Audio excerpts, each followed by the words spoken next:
प्रपन्नाति हरे प्रसीद प्रसीद मातर्जगतोऽखिलस्यः प्रसीद विश्वेश्वरी पाहि त्वमीश्वरी देवी चराचरस्यः।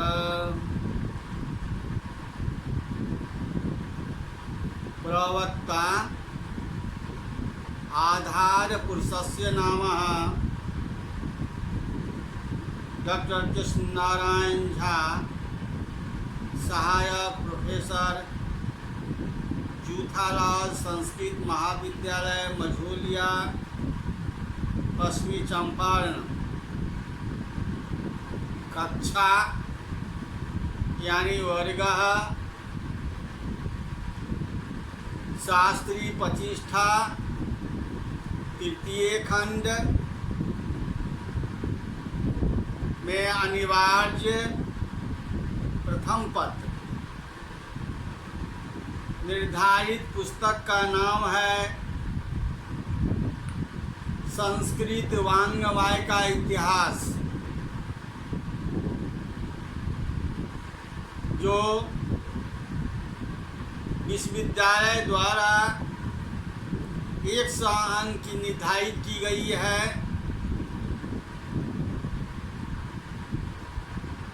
आज का शीर्षक यानी विषय है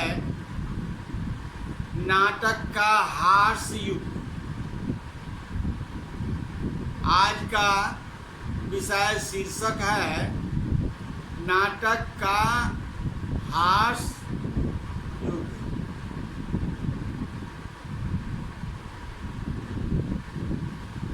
पूर्व पाठ में मैंने संस्कृत नाटकों की समीक्षण के बारे में जानकारी दिए थे।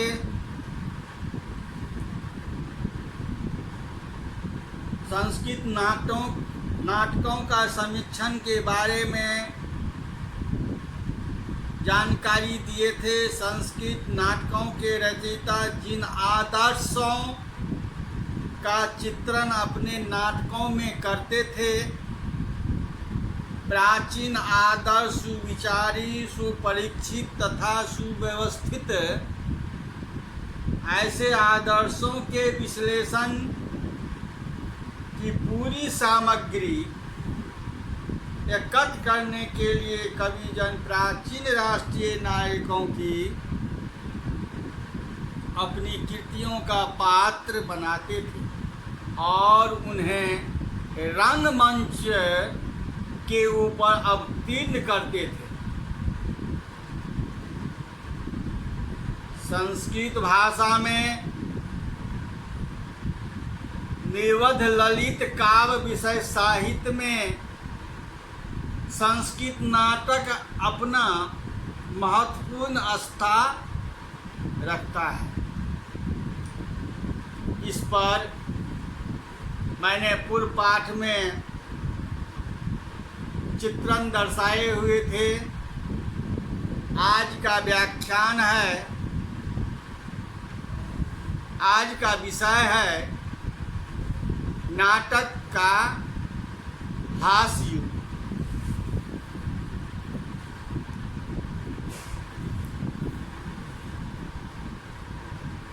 संस्कृत नाटकों के अभ्युदय का युग 10वीं शती तक समाप्त हो जाता है। भास से लेकर राजशेखर तक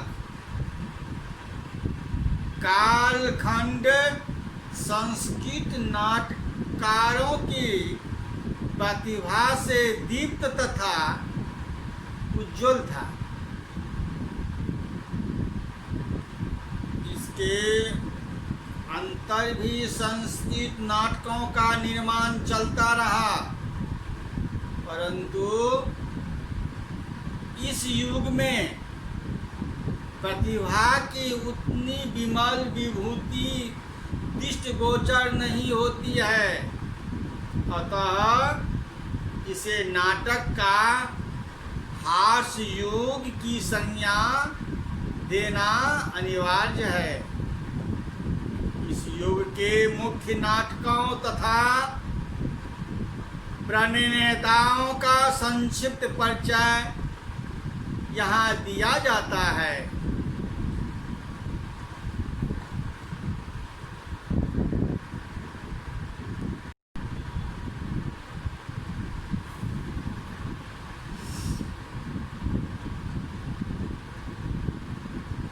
प्रथम अंक में वाल्मीकि के आश्रम के पास लक्ष्मण के द्वारा गर्भवती सीता का परित्याग वर्णित है। द्वितीय अंक में सीता के दो पुत्र लव कुश उत्पन्न होते हैं, जो वाल्मीकि के द्वारा रामायण के गाने की शिक्षा पाकर राम के नैमिषारण्य में प्रस्तुत अश्वमेध यज्ञ में अपनी माता सीता के साथ जाते हैं। और तृतीय अंक में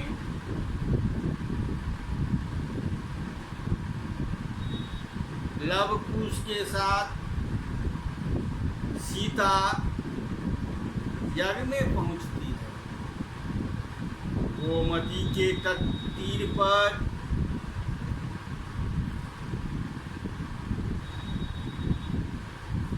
टहलते हुए राम और लक्ष्मण जलधारा में कुंद पुष्पों की बहती हुई माला को देखते हैं।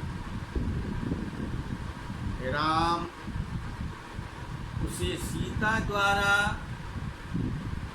निर्मित जानकर विलाप करते हैं और समीप वाले कुंज में खड़ी हुई सीता स्वयं अपने कानों से राम का करुण विलाप सुनती है। अब देखते हैं चतुर्थ अंक में तिलोत्तमा नामक अप्सरा राम के सम्मुख सीता का रूप धारण कर आती है, जिससे राम का विषाद और उग्र हो जाता है। पंचम अंक में लव कुश राम के सामने रामायण का गायन करते हैं। अंतिम अंक में पृथ्वी देवी प्रकट होकर सारे समाज के सामने सीता को प्रतिवर्ता घोषित करती है।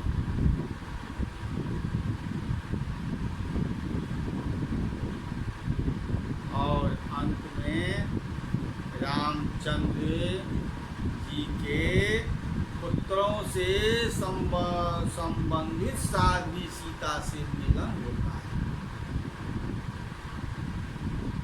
इस समान कथा वस्तु वर्णन इसे उत्तर रामचरित काहिनी बतलाने के लिए पर्याप्त है। दोनों राम के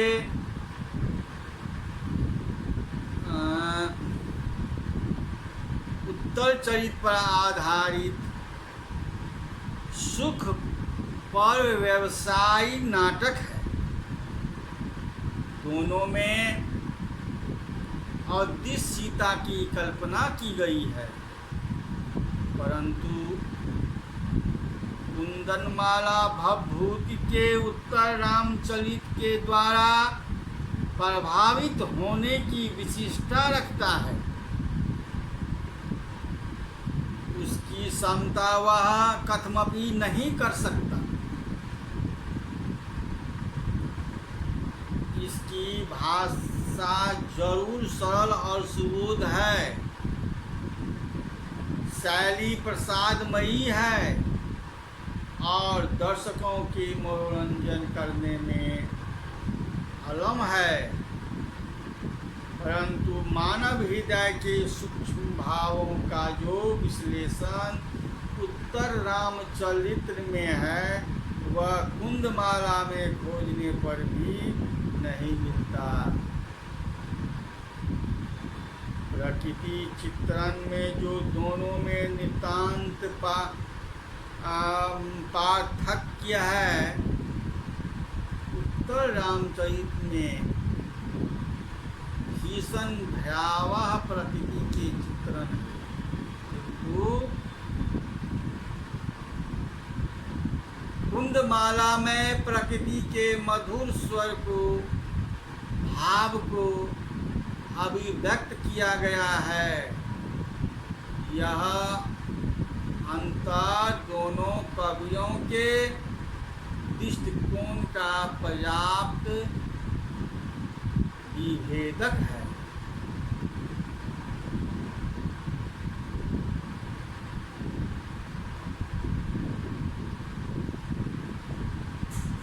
देखते हैं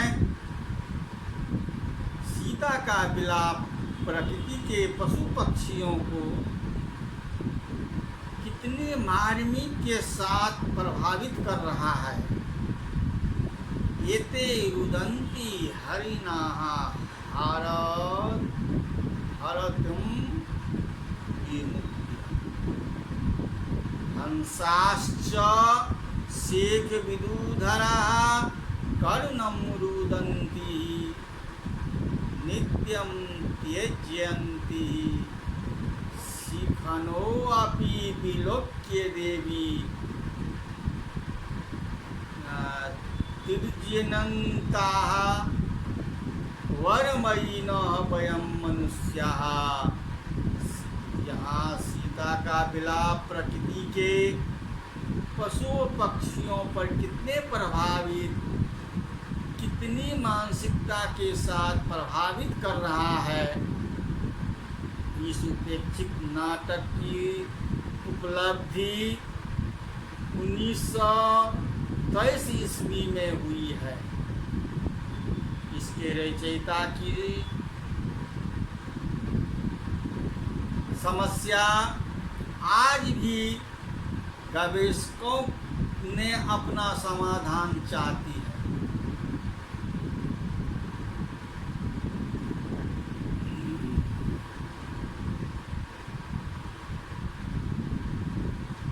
विद्वान जैसे हिंगनाद, प्रसिद्ध बौद्ध दार्शनिक को इसका रचयिता मानते हैं, परंतु इसकी रचना न होकर यह किसी धीर नाग या वीर नाग नामक कवि की कृति है।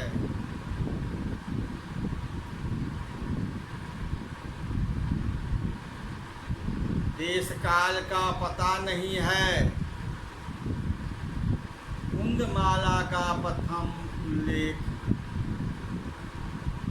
रामचंद्र गुणचंद्र कृत नाट्य दर्पण रचना काल 1100 ईस्वी के आसपास में मिलता है।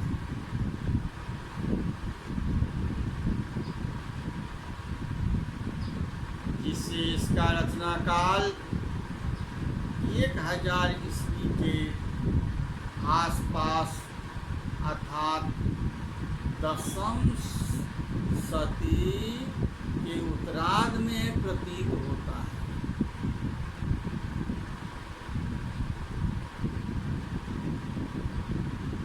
भवभूति के प्रभावित होने की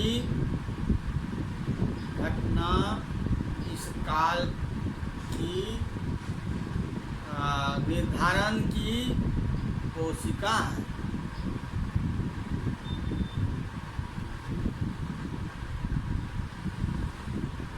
अब है प्रसन्न राग।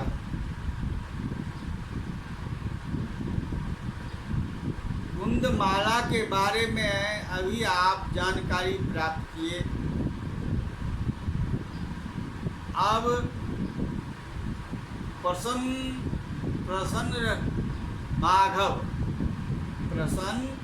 माघव के बारे में जानकारी प्राप्त करने जा रहे हैं। राम कथा पर निर्मित यह नाटक अपन प्रसन्न पद्मावली तथा मनोरम कविता के कारण अत्यंत प्रसिद्ध है।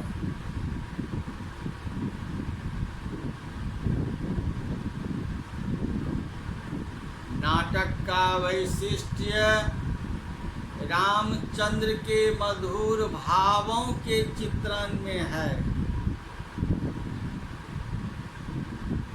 जहाँ पहली बार वाटिका का दृश्य दिखलाया गया है, जहाँ राम अपने गुरु के लिए पुष्प चयन के लिए जाते हैं और सीता से उनका प्रथम साक्षात्कार होता है, जो गिरजा पूजन के निमित्त माता के आदेश से गई हुई थी। सीता इस पूरे दृश्य को गोस्वामी तुलसीदास ने अपने रामचरितमानस के बालकांड में बड़ी भावुकता के साथ चित्रित किया है। अन्य कल्पनाओं के लिए भी इस नाटक के ऋणी हैं, परंतु वाटिका वाला दृश्य तो सर्वाधिक महत्वाकांक्षी है।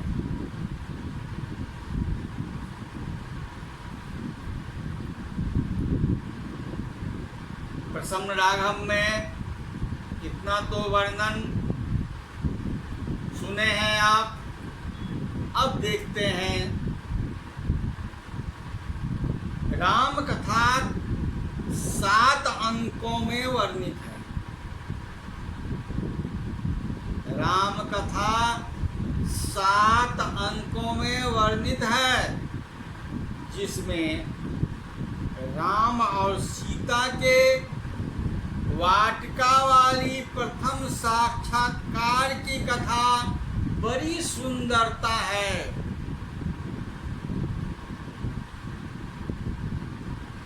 इस नाटक के रचयिता हैं ताकीद जयदेव,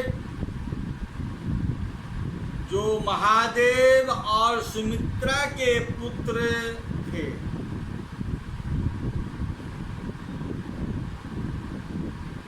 तार्किक जयदेव, जो महादेव और सुमित्रा के पुत्र थे, तथा बरार के कुनीनपुर, बरार के कुनीनपुर के निवासी थे।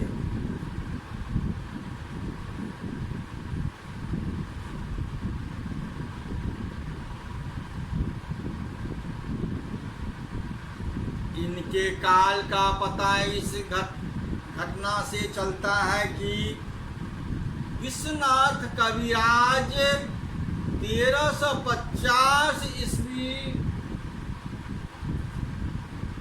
में अपने शाही दर्पण रचना में नाटक का एक दृष्टांत रूपेण उद्धृत किया है। कदली कदली कर भव कविराज करह कविराज करह।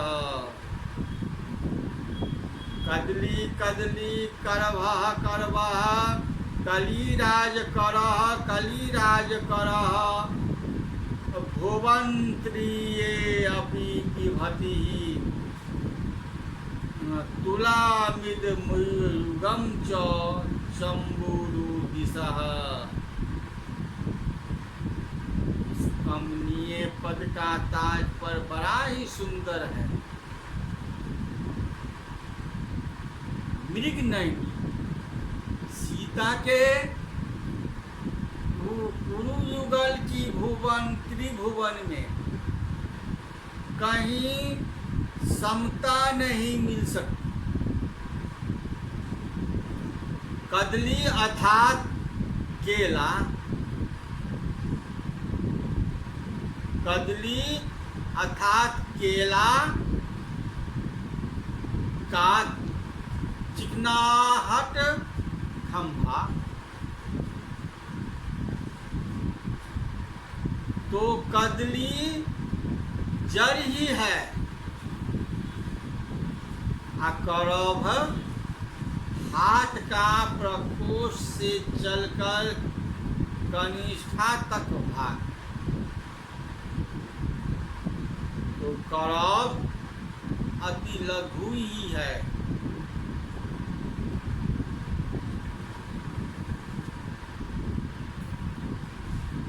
नागराज का सूल अति कठोर ही है।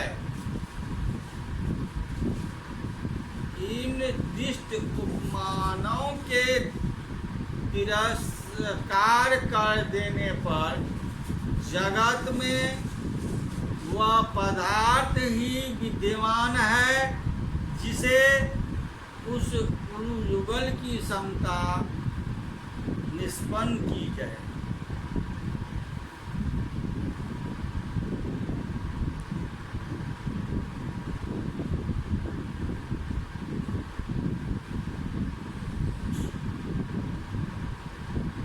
फलतः प्रसन्न राघव की रचना काल 1200 ईस्वी के आसपास निश्चित है। ग्राम तथा माता पिता के नामों में भिन्नता होने के कारण नाटक का कर्ता गीत गोविंद प्रणेता जयदेव से नितांत भिन्न है। जो क्रेंदुबिल, कुछ लोग इसे बंगाल में और कुछ लोग इसे उड़ीसा में स्थित मानते हैं। निवासी मानते हैं। राधा देवी के पुत्र थे। जयदेव की भाषा में उद्भव विलास एवं लालित्य है। इनकी शैली बड़ी ही प्राजन्य, प्रसादिक, परिष्कृत एवं मधुर है। इनकी उपाधि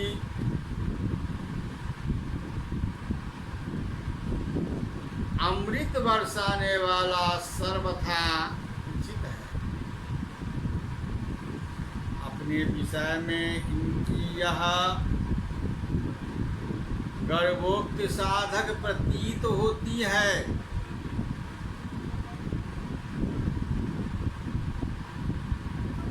विलासो यद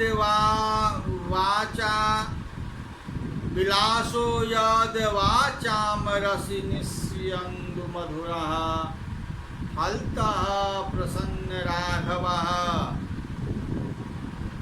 की कीर्ति इनकी नाट्यता की उपेक्षा उनकी सुकुमार रसमयी काव्य कल्पना के ऊपर ही अधिक है। काव्य कल्पना के ऊपर ही अधिक है। शैली का एक ही नमूना पर्याप्त होगा। अभी मृत्यु मुपायंतो वाग्वीत लासे स्वकीर्ति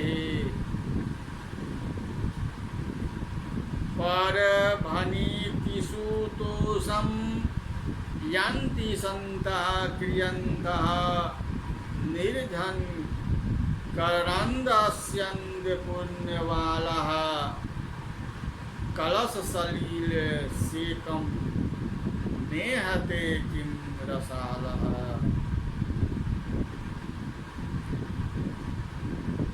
संसार में भला ऐसे सज्जन कितने हैं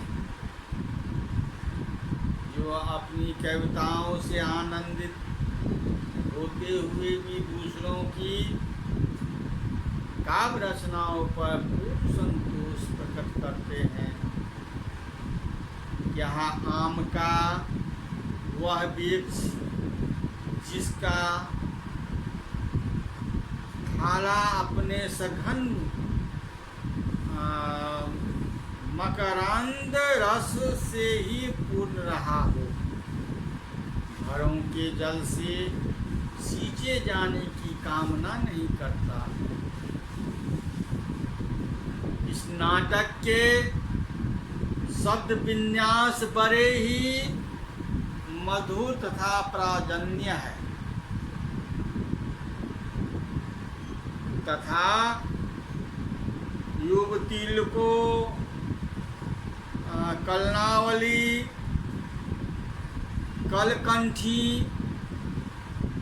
कंठ संवाद भूमि सतत सुख संवाद वसति केशाम मेखाम कथया कविता कामनी कौतुकाया आदि पदों का लालित्य स्वयं सिद्ध होता है।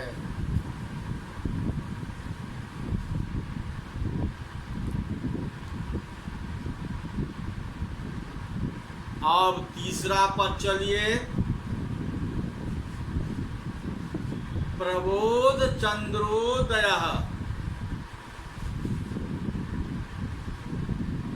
प्रबोध चंद्रोदय प्रबोध चंद्रोदय संस्कृत के रूपक साहित्य में एक विशिष्ट प्रकार का निदर्शन भूत आदि ग्रंथ है।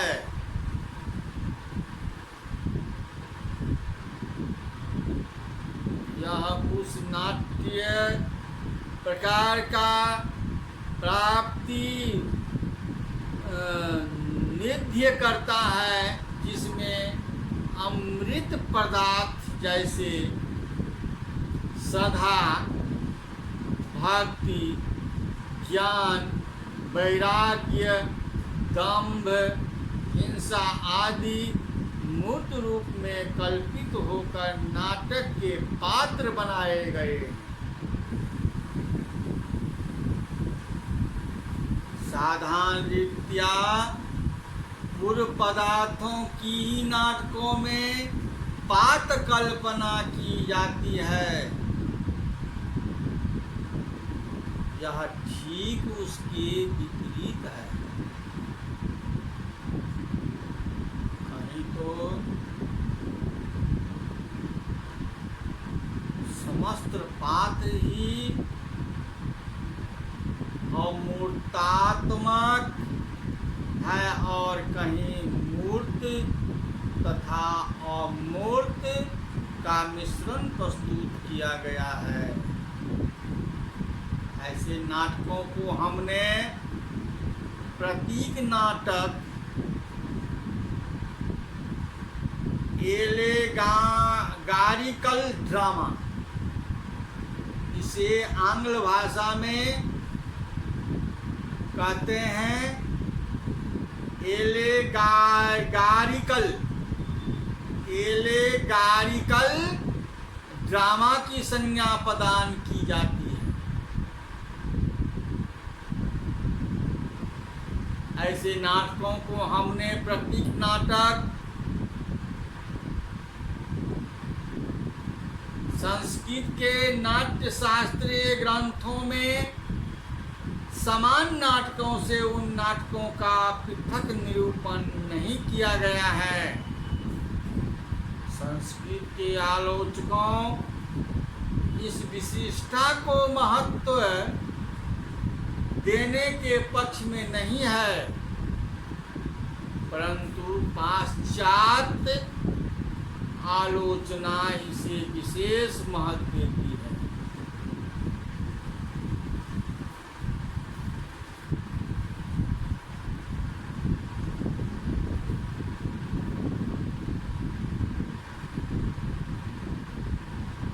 प्रतीक नाटक की उत्पत्ति का रहस्य आज भी अतीत में पड़ा है, संकट में पड़ा है। केवल अशुघोष प्रथम सदी के एक अपूर्ण नाटक में अभूत पात्रों की सत्ता उपलब्ध होती है।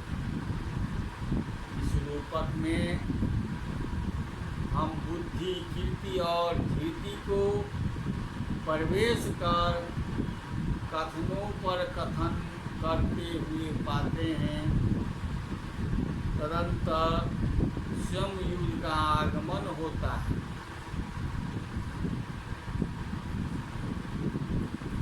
नाटक के त्रुटि होने में हम यह नहीं जानते हैं कि आगे चलकर बुद्ध का अवलोकन इस अभूत पदार्थों के साथ होता है या नहीं। ऐसे मिश्रण के लिए हमें प्रबोध चंद्रोदय से आगे बढ़कर 16वीं सदी के कवि कर्णपूर्ण के चैतन्य चंद्रोदय तक जाना होगा, जहाँ महाप्रभु चैतन्य अभूत पदार्थों के साथ मिश्रित कर दिए गए हैं। यद्यपि वे उनके साथ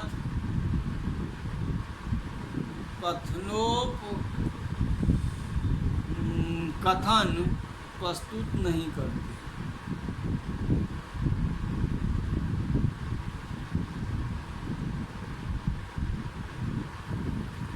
अशुघोष के प्रतीक नाटक का यह लघु अंश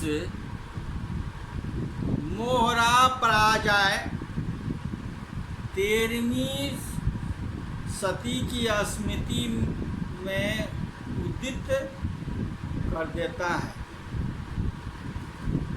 जहाँ यथार्थ और काल्पनिक, मूर्त और अमूर्त पात्र कथनों पर कथन करते हैं। फलतः अशुघोष का बौद्ध प्रतीक नाटक प्रबोध चंद्रोदय जैसे वेदांती ही प्रतीक नाटक की पूर्व पीठिका प्रस्तुत करता है, और इस विशिष्ट सरणी का यही प्रथम तथा प्राचीन प्रतिनिधि है। प्रबोध चंद्रोदय के रचयिता का नाम कृष्ण मिश्र है। प्रबोध चंद्रोदय के रचयिता का नाम कृष्ण मिश्र है। नाट्य प्रस्ताव संकेत करती है। इस नाटक का अभिनय बुंदेलखंड खंड के चंद्रवंशीय राजा कित वर्मा के समक्ष उनके सेनापति गोपाल की आज्ञा से किया गया था, परंतु कित वर्मा की सेना गोपाल ने उसे परास्त कर अपनी स्वामी को पुनः सिंहासन पर बिठाया, बैठाया। संभवतः वही महोत्सव नाटक के अभिनय के लिए सुबोध अवसर था। कित वर्मा का समय 11वीं सदी का उत्तरार्ध है और प्रबोध चंद्रोदय के निर्माण का भी यही युग है। आज मैंने नाटकों का हास्य युग के बारे में जानकारी प्राप्त किए हैं। फिर पुनः अगली कक्षा में मैं आगे की व्याख्यान दूंगा। आज की पाठ यहीं समाप्त करते हैं। इति संपूर्णम्।